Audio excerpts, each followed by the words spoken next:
in. Welcome. I'm E.G. Marshall. How many authors, scientists, philosophers, and just plain folk like us have toyed with the idea of time as a fourth dimension? Theory upon theory, from the magnetic fields that open windows, from our everyday world to other worlds of the past or future, to the conception of all periods in time running concurrently like parallel rivers. That last, the theorem of Professor Jennings Andrews, who believed one had only to find the bridges to cross at will among the centuries between the past and the present, or from today to tomorrow. Hello, Steve McDonald speaking. Mac, it's Professor Andrews. Could you drop everything you're doing and come over to my house right away? Well, sure, sir, but what's wrong? It isn't Peg. No. Our girl is fine. It's just that it's time to... Mac, I've got to share my secret with someone, and who else but you? Your secret, sir? Mac, I think I've done it. The discovery of the centuries. In fact, I know I have. You're not talking about the bridge. Yes, but only to you. No one else must know until I can prove it beyond doubt. But I'm convinced. I have built a bridge across time.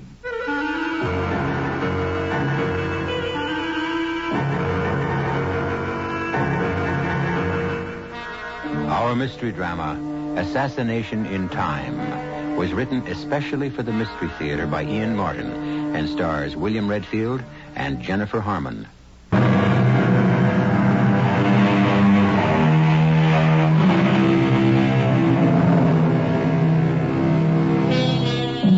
Professor Jennings Andrews may be a familiar name to you, even if you're not interested in the field of metaphysics. For some years now, he has been immersed in a secret project for which unlimited funds have been granted by a top foundation. He has become almost a recluse, except for his daughter Margaret, who runs his house for him, and his prized graduate student Steve McDonald. He has been virtually inaccessible, even in the past weeks, to them. Both of them are worried now as Mac presses the doorbell at his house in answer to the professor's elated phone call.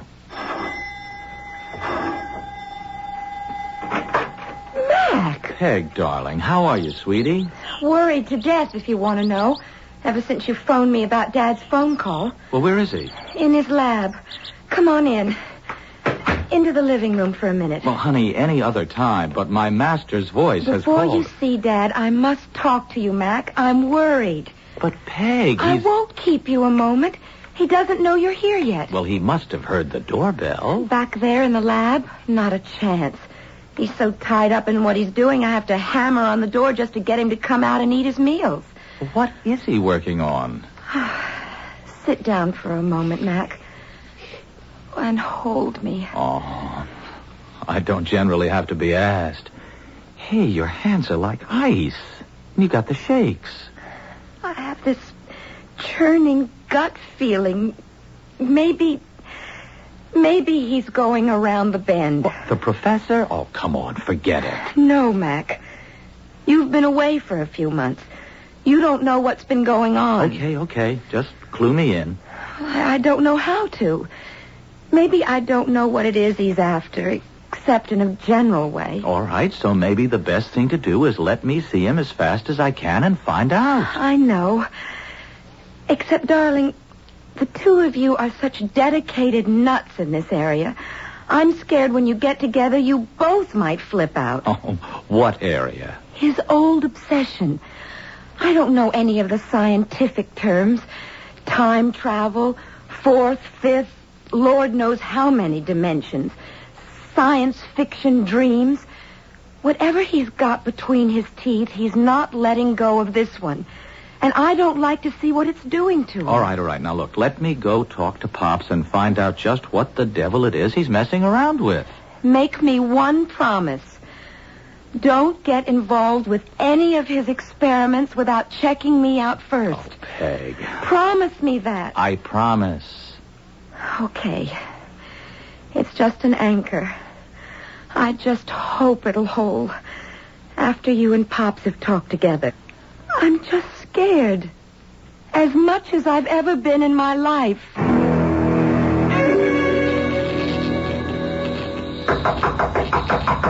Professor!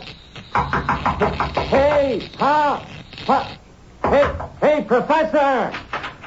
Oh, I'm sorry, Mac. I didn't hear you. I was monitoring by ear as well as eye. Well, Yeah. Come in. All right. I'm trying to get him stabilized, you see. I don't know where he is. He? Who's he? Marco Polo. Who? Marco Polo. Well, the humanoid or robot or whatever you want to call him stretched out on the astronaut's couch inside that isolation room there. I called him Marco Polo because he... Yes, but of course you can't see him now. Well, of course I can, Professor. There's nothing there. Although... Of course there's nothing there. I have him back in time now. But you can see the shape of his body where the restraining straps were pulled tight to hold him fast. Well, now, wait. I can see they're sort of shaped as though they were bound around something, but there's nothing inside. I mean, look, what's the trick? What holds them up like that? Some kind of magnet? Mac, that whole booth there inside is a magnetic field. There's a lead mesh buried in the glass so fine, so highly concentrated that no radio or electromagnetic waves can escape. And you mean that's what holds those belts in those contours? No. That's Marco Polo's body. You mean he's invisible? Well, something like that. You can't see him, but in one sense he is there. Oh. But in another, he... There we are. He's arrived. Now, to activate him. Wait a minute. Arrived? Where? That's the only thing I haven't quite solved yet, because his functions are limited, you see. Oh. From what he's been able to bring back, I can only make educated guesses. My best estimate would be this time somewhere in the Middle Ages. But North America, I hope, on the East Coast, if possible. He might be able to bring back some trace of Indian habitation. No, wait a minute. Wait. Are you trying to tell me that mass of knobs and buttons and switches that you're operating are controlling some sort of robot that you've sent time traveling? But of course I am. But, Professor, that's crazy. Why? That's cartoon science fiction. Oh, Mac, you're the last person I'd expect to find with a closed mind. Son, I tell you, I've scored a major breakthrough so incredible that it's going to rock the scientific world. Hey, Pops, now take it easy. Remember your blood pressure. Yeah, well, now you sound like Margaret. She's been hovering over me these days like a mother hen. Well, I can't blame Peg for worrying about you. She feels that you're just about to... Hey, what? Wait a minute. Oh, what's that? That's Marco Polo. He must be in trouble. It's a built-in alarm mechanism. Cut off that knife switch on the red panel. Roger. All right, I got it. Okay. Now keep your eyes on that isolation booth. Watch the launching table with the straps that interested you so. Now you're going to find out what holds them in that shape.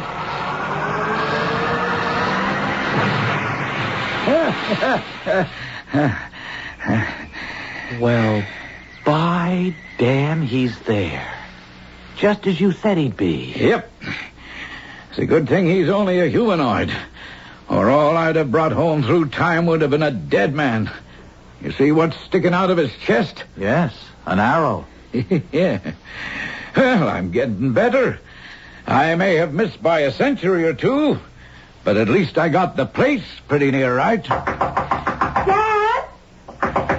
Mac, are you all right? It's fine, honey. There's nothing to worry about. No problems, honey. I don't want her in here yet. Yeah, but Pop, she's already... Dad, open this door and let me in. But I can't, honey. Now be reasonable. I'm in the midst of an experiment. Look, she's got to find out sometime. I don't want her to know until I've talked this through with you.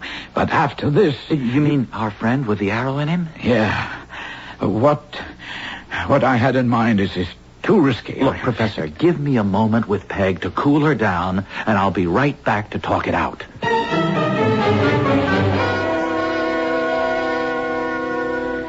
No, Mark. It's too much to ask of anyone. I should never have thought look, of it. Pops, I want to go. It's like being the first man on the moon. Oh, son, but there's too much danger. No, not when a human being is involved. Poor old Marco there has only a built-in reactor to danger after it happens to him. A human could anticipate it and could, just get out of it in time. If you'll excuse the pun. I don't know, Mark. I'd go myself, but to orient you to the panels and all the controls and just how to balance and counterweigh them, well, that would take months. No, the right one to go is me. There's only one hitch that I can see. Oh, I'm way ahead of you. Whoever you are, wherever you are, you're going to have to actually replace someone who has already existed in history. Yes. And that may control just where you end up. But remember, if it puts you in any danger, or it's too difficult to maintain the deception, just activate the danger signal and I'll have you right out of it. If I am myself, now maybe I'll really be that other person. And all my today identity will be wiped out.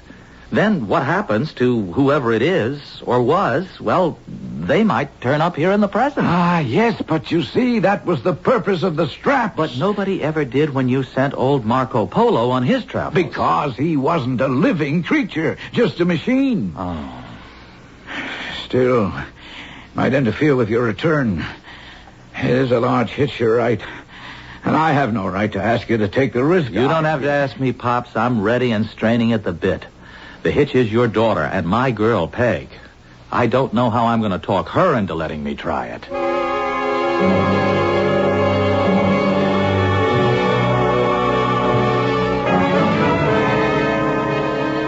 I honestly think you're both kooky. Peg, this is a breakthrough in science that's going to make your father a figure in history that dwarfs Newton, Einstein... And you have to be a part of it. If I opposed you on this, if I stopped you, you'd never forgive me. Oh, now, no, don't put it that way, hon. I'm putting it the way it is. Our whole future depends on you taking a trip into the past from which you may never return. Oh, there's practically no chance of that. No, Mac, no hedging. Just like it is. Okay, you can have your trip, but on one condition. What? That I go with you.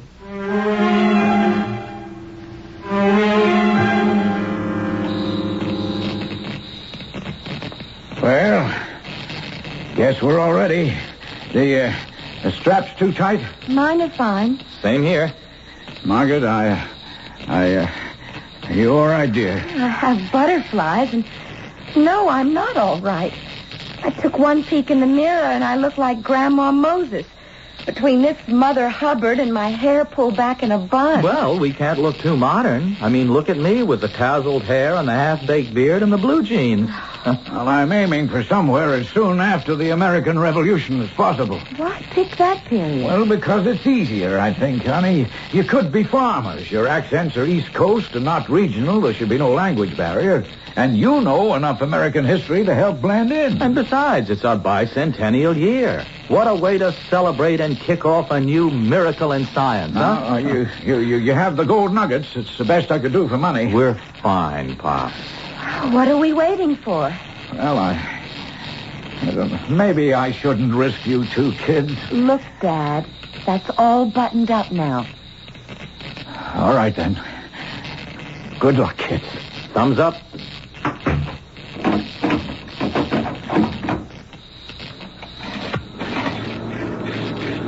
All right. I'm at the board now. I'm about to activate the field inside your room.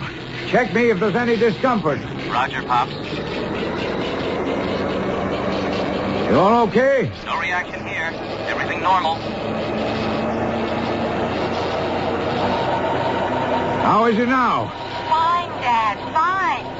But for Pete's sake, let's get this show on the road. All right. Here goes. And God help me to be in the right and to bring them to no harm.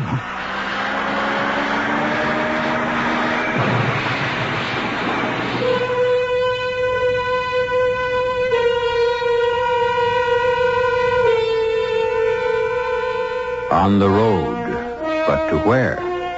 Inside the isolation booth, the magnetic field builds, warping time and forcing an opening through it, a window or a door that leads to another world. And suddenly, Mac and Peg are gone. Only this time, in their places, lie a strange young man and woman, still and as unmoving as death. I'll return shortly with Act 2.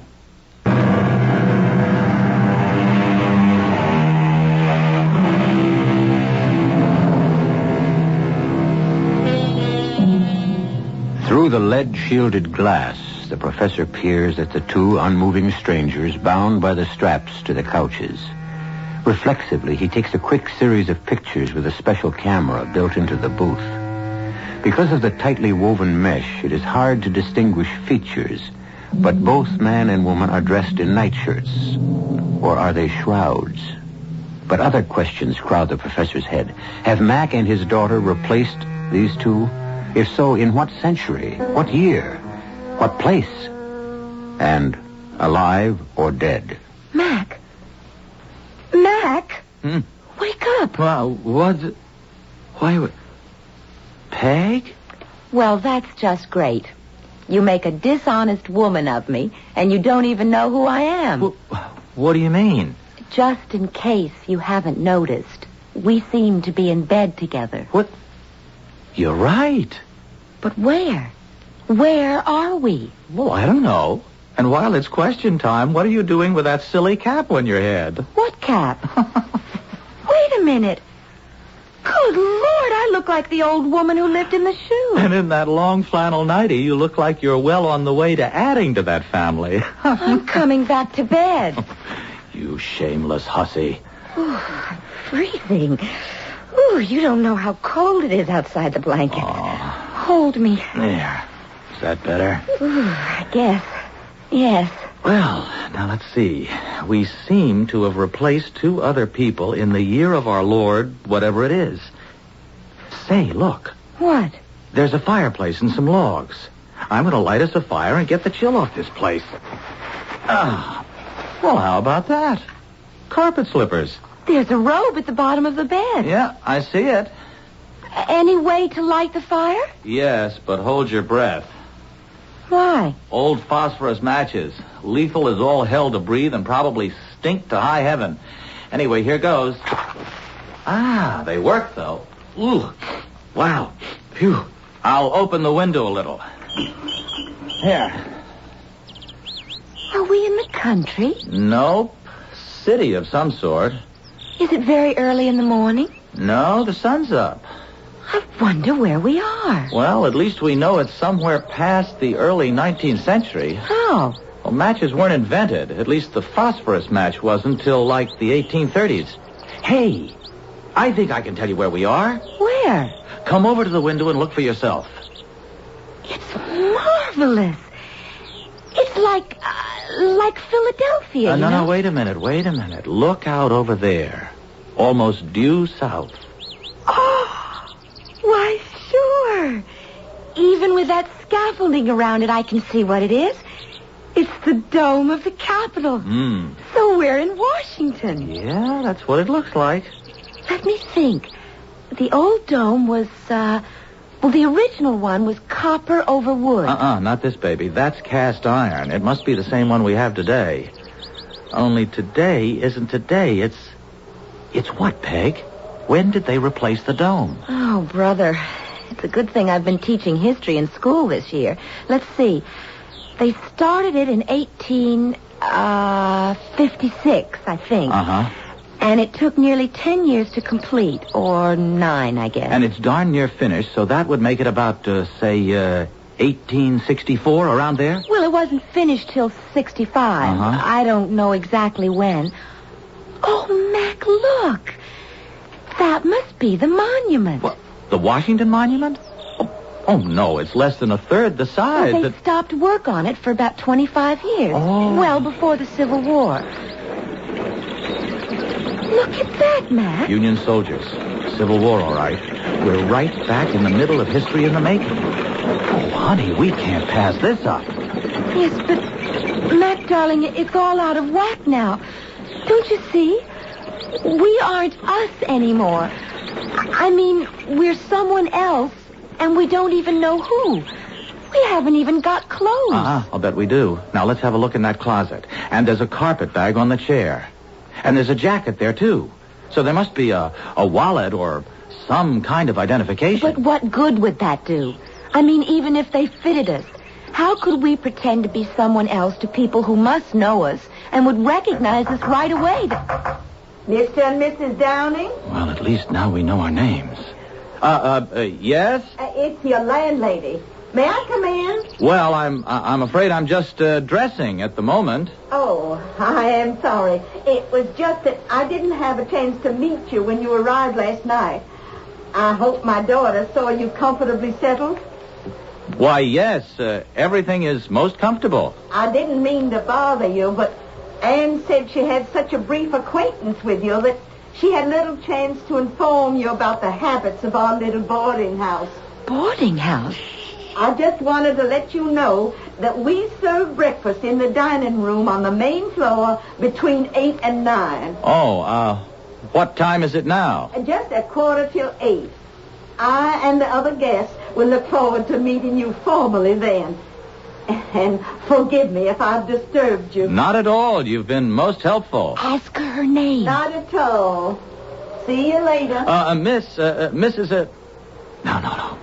No, it's too late, Peg. She's gone. Okay. This is our chance. Our chance for what? To see what we can do about establishing our new identities.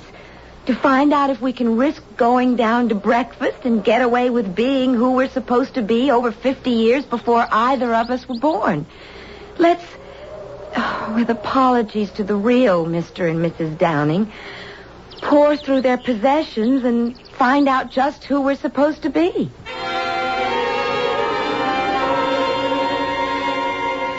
You look like Claudette Colbert or Joan Crawford in one of those old TV reruns of Hollywood movies. More like Vivian Lee. You mean Scarlett O'Hara. I can't make up my mind whether you look more like a dinner bell, a tea cozy, or a pincushion. Okay, laugh all you want. But it isn't funny. I mean, I have a wire cage on under this skirt and about 8 petticoats. Oh, can you hook me up the back? Oh, sure. And I don't know what you're ashamed of. You look beautiful in a crinoline. I'm ashamed of someone else's clothes, someone else's identities, and prying into other people's private, intimate business. That's what I'm ashamed of. These two tragic people, guilty of nothing but loving each other and trying to expiate their sin with a suicide pact. It's another era, Peg. That was their solution. Was? Well, is, of course. These two tragic people of yours are us. I mean, we're living their lives. Maybe we better cut and run. Are you afraid? I'm afraid of everything about this whole mysterious, out-of-this-world adventure. But we're not going back till you make up your mind it's time to. I've forced myself on you, made you let me come along. I'm not going to be a drag on you. Mm-hmm. Aren't you finished hooking yet? I think. There must be like 50 of them. I wonder where they are. I mean the Downing. Oh, you mean Asa and Rebecca. Only her name isn't really Downing, remember. It's Mrs. Charlton Fryer. Poor Becky. Married to that horrible husband who won't let her go to marry Asa. Oh, my God. Do you suppose they've done it yet? Killed themselves? I don't see how. The pistols are here and still loaded. Then where are they? Well, if we're taking their place... Then they're in our century, taking our place. Yes, I guess that's the way it would work. Not necessarily, That but... wouldn't put Dad in any danger, would it? No, I don't see how it could. Not the way he had us strapped to the table. It means one thing, though. We can't stay here too long. What do you mean? Until we go back, Dad can't go into the isolation booth, and the two of them would starve to death, unless, as I said, they're already dead. I don't see how they can be. Or we would be, too. Are we going to risk it? Well, we look enough like them in the photos we saw. And remember, only the landlady's daughter has seen us, briefly, and she's not here. Yes? I thought maybe you didn't have a watch and wouldn't realize what time it is. Well, just a moment. Good morning. Oh, good morning. As a matter of fact, we don't have the time. Well, I certainly didn't mean to bedevil you, but it's near the end of breakfast, so... Oh, my. Aren't you the pretty little thing? Just as my daughter said you were. And such a handsome husband. Newlywed, I'd reckon. Well, Oh, don't mind me. Come on along. I'll take you downstairs. Will you be stopping with us long? Why, We really can't tell. Just long enough to find our own place. Of course, I understand. You're not with the Army, Mr. Downey? Not now. Well, I can assure you, ma'am, these clothes feel very strange to me. Oh, so you must have been. Oh, well, we should let that be. It's no fit subject for discussion now. General Lee has surrendered and the war is over. Mm-hmm. Here's the dining room. Make yourselves comfortable. These seats be all right? Just fine, thanks. What line of work are you in, Mr. Downey? My husband is a builder. Oh, that's right, fine. We'll be needing a lot of you in the days and years to come, especially in the South. Or perhaps your sympathies don't lie in that direction. My sympathies are for the Union, madam, and by that I mean the whole country, North and South. Well, I'm sorry you won't be meeting any other boarders since it's late, but you'll meet the whole little family at dinner. Save for my son, John, who's away on business. Well, dinner's at noon. Now, anything else I can get you while breakfast's on the way? Oh, why, yes. Do you have a newspaper by any chance? Oh, there's a copy of the National Intelligencer right there on the sideboard. Oh, thank you, Mrs. Oh, I'm embarrassed, but not having met you in person last night, your name has escaped me. Well, Lord knows it's not that special anyone should remember it. I'm a widow lady named Mary Surratt. Now, if you'll excuse me, I'll get your food. Surratt. Mac, get the paper. Sure. What date is it? Let me see. April 13th, 1865. That makes today the 14th. But what? Oh, my God. April 14th. The day John Wilkes Booth assassinated President Lincoln at Ford's Theater. And we're in Mary Surratt's boarding house, the spot where the whole plot was hatched.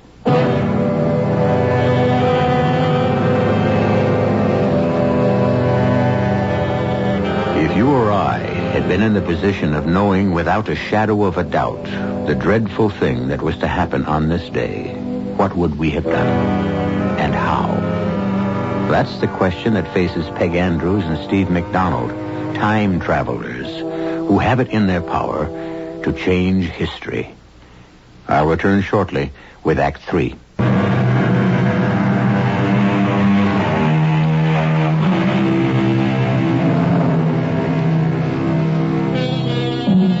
It was an uneasy, uncomfortable, and seemingly endless breakfast.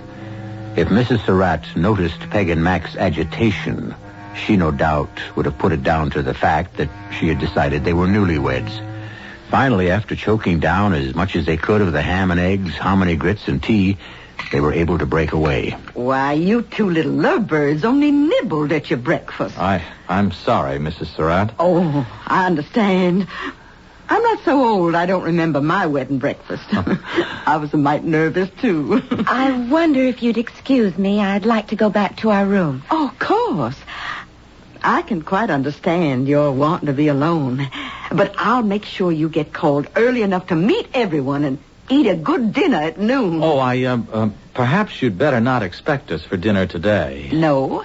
Visiting friends here in Washington? No, we just want to have a picture taken and take care of a few errands, like going to the bank. Oh, Lord, don't you worry about that. I can see you're the kind to be trusted. But if you're having a picture taken, let me recommend Gardner's Studio. He takes all the honeymooners. And for the times, his prices are reasonable. Well, we'll remember that. And now, if you'll excuse us, we have a few things to straighten out.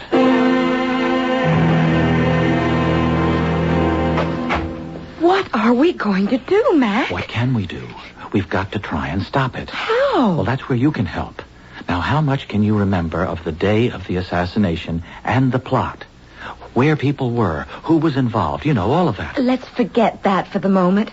We've something a lot more immediate to talk about. What? You remember what Dad told us before he sent us back in time? We can't interfere with anything or change anything because everything that had happened back where we were in 1975 depended on everything that had gone before it. So if we stop something major happening in 1865... No, major or minor, it would have to affect the time stream. That's what you mean? Yes. If President Lincoln hadn't been shot, our whole history would have been different. Which maybe wouldn't have been a bad idea. I can think of a lot of things we could have done without. Wars, depressions. Well, there are a lot of things that were good, too. Like us, for example. You and me. If we try to change your time stream or whatever, we could never have met or even existed. But, Peg, we're together now. And there are other theories. Only if we could somehow stop Mr. Lincoln's death. We'd be signing our own death warrants. How? Well, you know what Rebecca wrote in her diary? The farewell note she left to her husband telling him of what she and Asa planned to do. Have her shoot him and then die by his hand. If we lock ourselves back here in time, we're signing our own death warrants. We don't know that for sure. It's a chance we're taking. To save Abraham Lincoln, would you be willing to take it? Yes. As long as we're together. Okay. Then we're agreed. Now let's figure out how to do this. It isn't only Mr. Lincoln. It's Mr. Seward, too. Yes, the Secretary of State. But he didn't die, did he? No, he recovered. When Payne stabbed at him, although he was badly cut up, an iron brace around his neck and his jaw saved his life. Yes. Now who, what else? Well, a man named Asterod. I don't know. It was a German. I don't remember. He was supposed to kill the war secretary, Stanton. But he didn't have the nerve. Mm-hmm. There was another man named Gerald or Harold or something. But he got cold feet, too. He doesn't count. And, of course, Mrs. Surratt.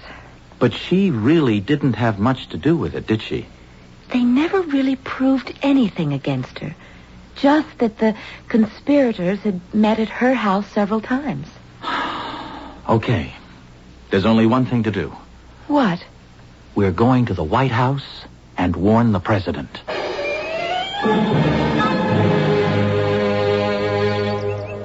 Well, if this is Pennsylvania Avenue, that must be it, but it doesn't look like the White House. It wasn't even called that then. I mean now. It's called the President's House. What are we going to do? I'm going up to that sentry and try to get in. I'm coming with you. Peg, there might be some danger. Some danger? What else is this whole thing? All right. Let's go. All right, lady, move along. Abe ain't seeing any more petitioners today. Hey, you. Where do you think you're going? I have business with the president. Yeah, you and what's left of the population. Forget it, mister. He's only one man, and anyways, he's tied up in state business. Now move on, will you? Please, officer. It's very important and personal. You can forget the flattery, ma'am. I'm just a plain foot soldier, Union Army. And I got no use for civilians today. Abe needs a rest from him. But this has to do with the president's well-being. Ain't no use of me letting you by anyways. You'd only be stopped inside. Now, listen to me. Supposing we were to tell you that we know there's a plot to assassinate the president. Sure, you'd be one of 100,000 nuts, soreheads, Johnny Rebs in disguise. So move on out before you tempt me to put a musket ball in you just in case you got any notions. Come on, Mac. Well, okay, but just one more question. One is all, brother. Which way is Ford's Theater? Now, there's a good notion. Save your imagination for there, huh? You take Pennsylvania here to 10th, and then a couple of blocks north. What did you come here for? Just to locate the theater and... Wait a minute. You see that guy there? Which? The dark-haired, shortish guy on the other side of the street in the cavalry boots and spurs, walking towards the theater. Isn't that Booth? Morning, Mr. Ford. Mr. Booth? Give you a hand unloading your buggy? Why, no thanks. One of my actors will be right out to help. Do you really think you can drum up any business for that turkey, our American cousin, you were foolish enough to produce? I'll wager, sir, I'll outdo Gray's Theater tonight. Mr. Lincoln and General Grant are attending the performance. So, if it were my theater, I wouldn't give him standing room. But I promise you, It will be a night to remember. Oh, I'd give anything to know what they're talking about. I'd have given a lot more to have brought the Downing's pistols with me and put a couple of shots into Mr. Booth. You couldn't be a murderer, Mac. Oh, I know. Anyway, it's too late now. Now what? We'll try Mr. Seward's house and Mr. Stanton's. Anyone, anywhere who'll maybe stop long enough to listen to us.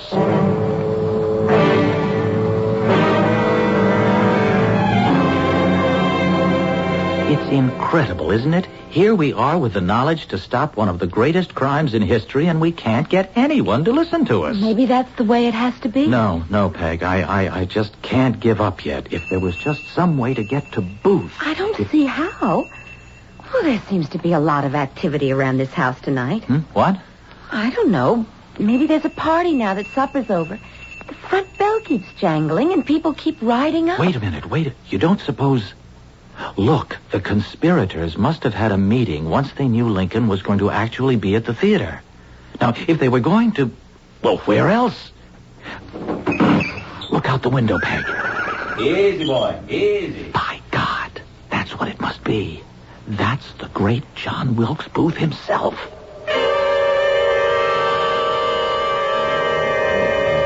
Can you hear what they're saying? No, not really. Just enough to know they're planning something. I heard the name Payne, though. Well, then it's the plot, all right. He's the one who... I want you, baby, to hold the horses.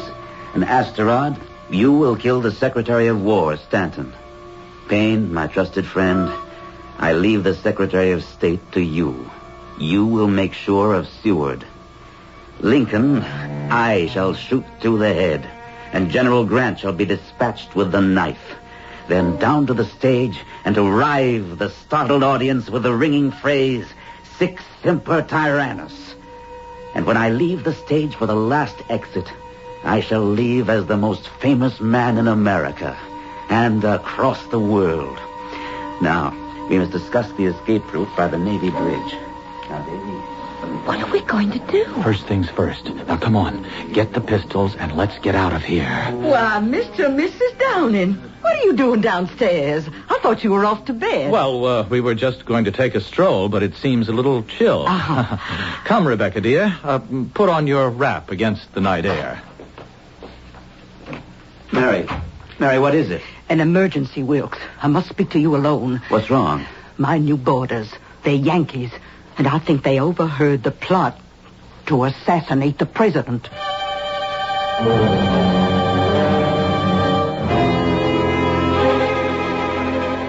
Where are we going, Mac? I noticed a little park on the way to the theater. Now, Booth will have to pass through there on the way. The others will have split by then. I'm going to ambush him. And? And nothing. Just keep him from getting to Ford's Theater tonight. At least it'll save the president. Here's the park now. What, Peg, what is it? Lover's Rest. That's where the Downings were going to commit suicide. Mac, look out! What is it? John Wilkes Booth! Get the alarm for Dad, quick! Are you the Downings? Yes. Are you John Wilkes Booth? Forget that.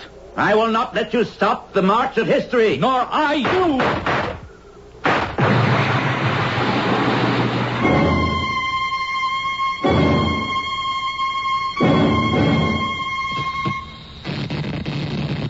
Mac, we're back. We didn't get shot? Or kill each other in that suicide pact? If anyone got shot, it must have been Asa and Rebecca. Hello, Dad. Oh, honey. Oh, children. Now, what's all this about being shot? Are you all right? Well, a bit shook, sir, but I guess all here. What happened with you while we were gone? Oh, sir, I had a couple of strange guests lying on the table strapped down. A girl in a crinoline dress? And a guy in a long-tailed jacket like they wore in the Civil War? Just about describes them. They lay like corpses. So that's all that happened to me. Now, what happened to you? We tried to stop Lincoln's assassination. You what? But I don't guess we succeeded. I mean, nothing's really changed, has it? Oh, no, I'm afraid not. President Abraham Lincoln did get assassinated by John Wilkes Booth on April 14th, 1865, the way we've always known. Well, of course, darling. Nothing could change that. After all, it's history.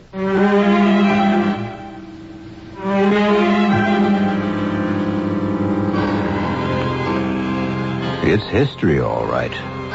But might it not have been? And if the tragic occurrence had never happened, how much better or worse might our country or the world have been? We'll never know, of course. And there's the fascination of life, leaving just a few loose ends in our story, which I'll be back to gather up very shortly.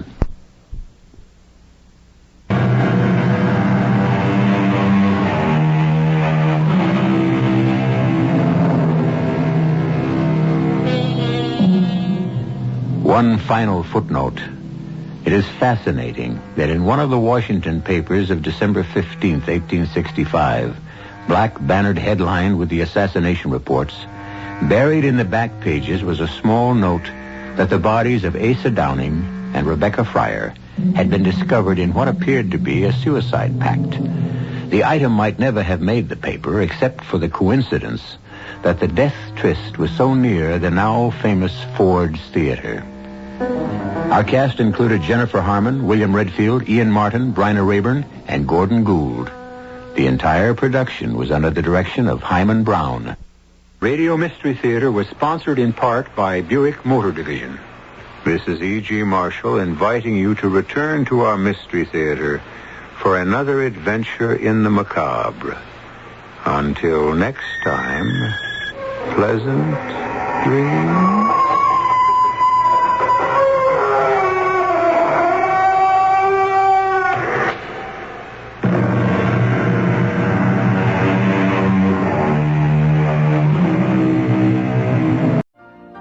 You've been listening to the OTR Gold Network. Find more classic radio at otrgold.com.